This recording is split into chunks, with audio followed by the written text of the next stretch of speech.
Nos ajudem com um like aí, porque o A Deriva é o menor podcast da podosfera e precisamos da sua ajuda. Dá um like para nos ajudar. Eu adoro esse início.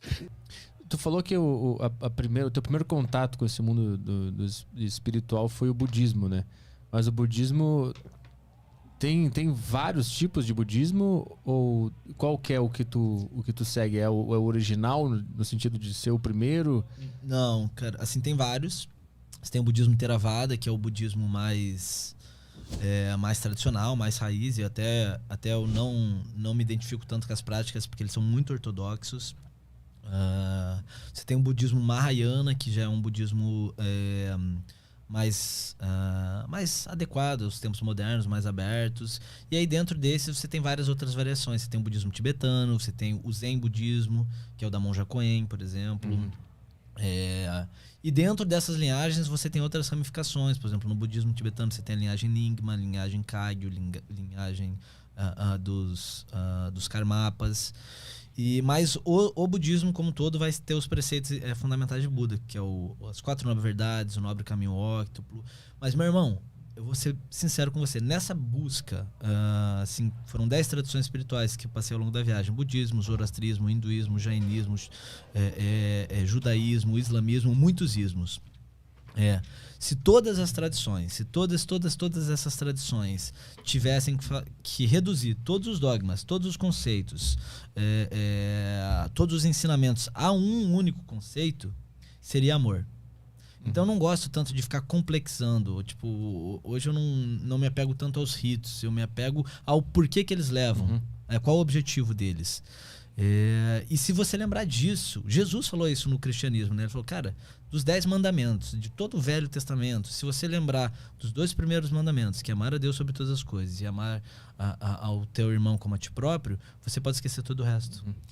E a gente tem, assim, dentro da espiritualidade, muita gente preocupada com os ritos, as roupas e tudo, e esquece do básico. Novamente, irmão, é básico, é simples, o difícil é ser simples. Tu acha que todas essas tradições religiosas, espirituais, elas todas chegaram na mesma conclusão, só que por caminhos diferentes, e deram nome diferentes para todas? Eu acho que os que entenderam a grande mensagem, os grandes mestres, sim, né? Eles chegaram a isso. E depois o ser humano confundiu tudo e criou dogmas e rivalidades. Por exemplo, olha só que coisa boba, irmão. Pegar o islamismo, né? Você tem os sunitas e os xiitas. Como começou essa cisão? Começou assim que Maomé morreu. Quando Maomé morreu, os sunitas acharam que quem deveria dar continuidade à tradição eram os outros líderes espirituais, os outros profetas escolhidos dentro da própria comunidade. E os xiitas achavam que quem tinha que ser escolhido era a própria família de Maomé, que tinha que dar sequência. Aí esses líderes já atacaram a família de Maomé, mataram os filhos de Maomé, os parentes de Maomé. E aí, desde então, passaram-se 1.500 anos e estão se matando porque quem que deveria seguir? No budismo, por exemplo, Buda ficou a vida inteira pregando para você não se preocupar com bens materiais, que isso aqui não significava nada. Quando Buda morreu, esquartejaram o corpo dele, os diferentes reinos, porque cada um queria ficar com um pedaço de Buda. Sério? Sim, você tem templos em Myanmar que são dedicados a uma possível unha de Buda que tá lá. Nossa. Literalmente, uma unha de Buda, você tem um templo construído por uma unha de Buda. Então, desvirtuaram completamente o que os grandes mestres pregaram. Qual é a história de Buda? Buda foi um cara muito legal. Ele era o príncipe, o Siddhartha Gautama, né, que é o nosso Buda histórico. Ele vivia em Lumbini, que é na fronteira da Índia com o Nepal, há 2.600 anos atrás, e ele era príncipe dos Sákyas. Os Sákyas era o clã mais rico, o império mais rico da região. E quando ele nasceu, foi profetizado que ele poderia ser o maior guerreiro, imperador da região, ou ele poderia ser aquele que ia trazer paz ao mundo. O pai dele, o rei Suddhodana, falou, pô, entre meu filho ser o maior imperador do mundo, aquele que vai trazer paz, eu quero que meu filho seja o maior imperador. E ele seria o maior imperador se ele não conhecesse o sofrimento. E ele traria paz, segundo a mitologia budista, se ele conhecesse o sofrimento. E aí o pai de Buda passou toda a juventude dele tentando privar ele do contato com o sofrimento. Então só tinha pessoas jovens no palácio, não tinha ninguém envelhecendo. Todas as noites ele mandava trocar as flores do palácio para que Buda nunca visse a morte e as flores morrendo. Só pessoas bonitas, com corpos bonitos. E deixou ele presinho lá no cantinho dele, na casinha dele. Num paraíso, entre aspas. Uhum. E aí, Buda, impelido por alguma força maior, ele falou, não, cara, eu quero conhecer o mundo. E aí, nas peregrinações dele pelo mundo, ele encontrou alguém doente, ele encontrou alguém morto, ele encontrou alguém velho. E isso fez despertar nele um desejo de busca por autoconhecimento. Falou, pô, eu também vou ficar assim, eu também vou envelhecer, eu também vou ficar doente, eu também vou morrer. Nossa, que destino triste. Então ele saiu procurar algo que transcendesse isso. E aí olha só novamente a importância do sofrimento. Né? Foi o contato dele com o sofrimento, a gente estava falando de memento mori, né? Lembrar-se de que você vai morrer, que levou ele a buscar por algo mais profundo. E aí que ele teve toda a peregrinação de meditar, encontrar a iluminação.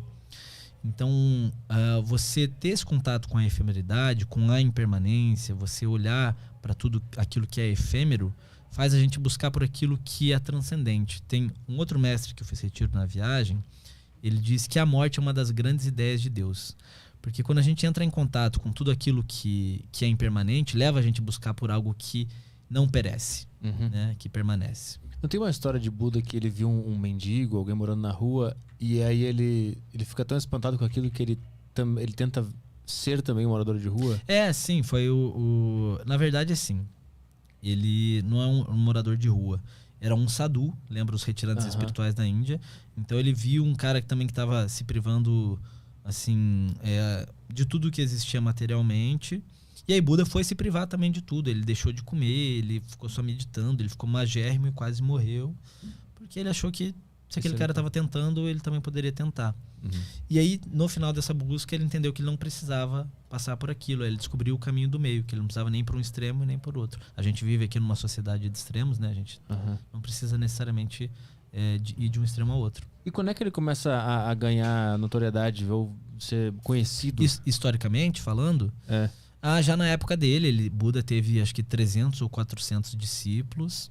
Então ele atingiu a iluminação com acho que 34 anos, se eu não me engano. O que é atingir a iluminação? Pô, irmão, não posso falar porque eu não tive lá. Você só sabe que ele chegou. Pois é, mas seria assim um estado de... racionalmente falando, né? Um estado de perfeita clareza, lucidez, conexão total com o cosmos e ausência de sofrimento, talvez não no sentido de que você não vai experienciar o sofrimento físico, porque até Buda experienciou. Ele morreu de dor de barriga.